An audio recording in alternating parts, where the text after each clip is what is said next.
మళ్ళీ మంటలొస్తున్నాయండి. నేనేం అపచారం చేశానో అర్థం కావట్లేదు.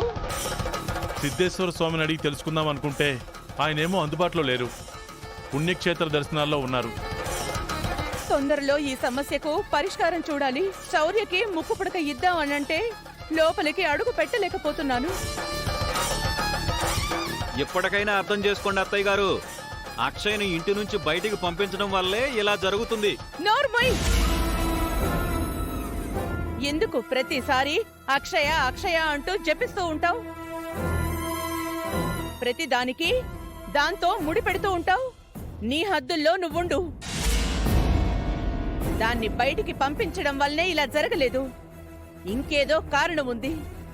దీనికి పరిష్కారం స్వామీజీ గారు తెలియజేస్తారు. నువ్వు కూడా పూజ గదిలోకి వెళ్ళలేకపోతే ఇంకెవరు దీపం వెలిగిస్తారు? ఎవరు ప్రసాదం తయారు చేస్తారు? అరే, ఎవరు నైవేద్యం పెడతారు?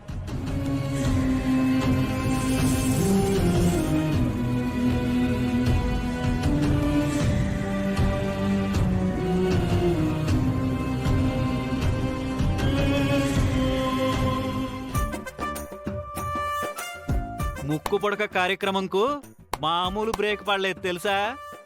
నువ్వు హ్యాపీ? పిచ్చ హ్యాపీ. పక్కన డాన్స్ వేసుకో. అక్క, నువ్వు స్ట్రాంగ్ కాఫీ పెట్టు. బంగారాలు, మనం వెళ్ళి దీని గురించి తీవ్రంగా ఆలోచిద్దాం. పదండి. పద.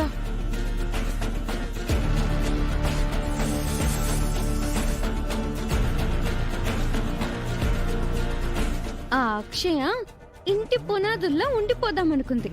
చెత్త బయటికి పోయినట్టు పోయింది. దరిద్రం వదిలిపోయింది. అది అట్నుంచటే శాశ్వతంగా పైకి పోవాలి. తిరిగి రాకూడదు.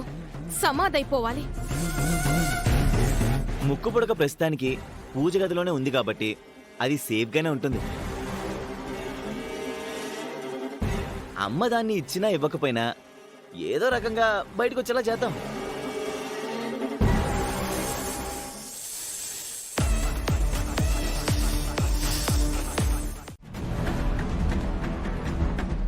సత్య, ఒక్క నిమిషం. ఏంటండి? ఒక ముఖ్యమైన విషయం మాట్లాడాలి. మాట్లాడండి. ఒక ఫ్రెండ్గా నువ్వు అవని విషయంలో అన్ని రకాలుగా సహాయం చేస్తున్నావు. అందుకు సంతోషంగానే ఉంది. కానీ మరో కోణంలో ఆలోచిస్తే అవని పరిస్థితి ఈ రోజు ఇలా కావడానికి పరోక్షంగా నువ్వు కూడా కారణమయ్యావు. వాట్? నేనేం చేశానండి? నేనెలా కారణం అవుతాను? మీరు ఎక్కువగా ఫ్రెండ్లీగా ఉండడం వల్లనైతేనేమి, అక్షయ్య శ్రీకర్ కూతురు కాదు అని రిపోర్ట్లో రావడం అయితేనేమి, ఏదైనా నీ చుట్టూ కూడా కొంత మా అవని కథ ముడిపడుంది. తన కష్టాలకి నువ్వు కూడా కొంత కారణమయ్యావు. తను బాధితురాలు కావడంలో నీ భాగస్వామ్యం కూడా ఉంది. మీరు నా గురించి అనవసరంగా అపోహలు పడుతున్నారు. తన మీద అనుమానం అనే బీజం అది నీ వల్ల పడింది సత్య. అది మాత్రం నిజం. దాని బ్రతుకు ఇలా అయిపోవడంలో పొరపాటున నీ ప్రమేయం ఏదైనా ఉంది అని తెలిసిందంటే మాత్రం నేను సహించను. పోలేరమ్మని చూస్తావు, పూనకాలు చూస్తావు. ఆ తర్వాత నేను ఏం చేస్తానో కూడా నువ్వు ఊహించలేవు. నీ స్నేహంలో ఎటువంటి దురుద్దేశము లేదు అనే నేను అనుకుంటున్నాను.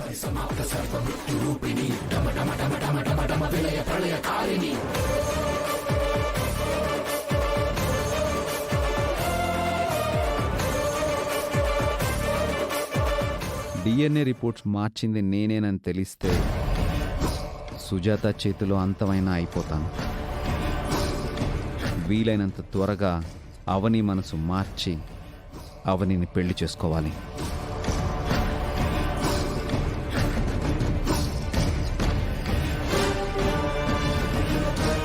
నేను వేసిన 3 ముళ్ళు 3 సార్లు నీతో నా ప్రాణం కాపాడించాయి.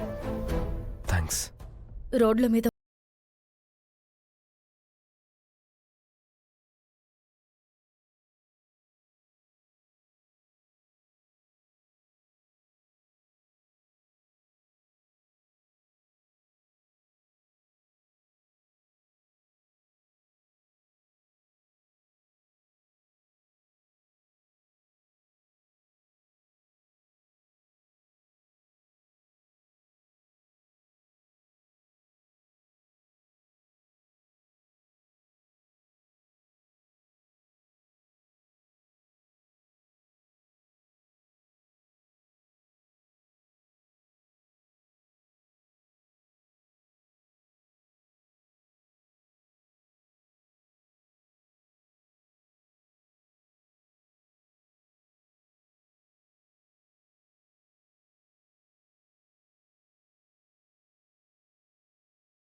చాలు.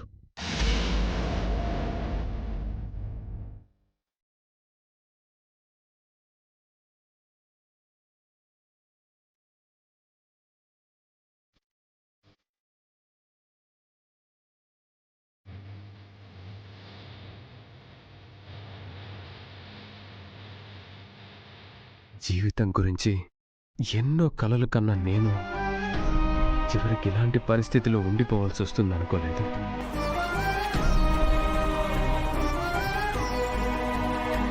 శ్రీకర్,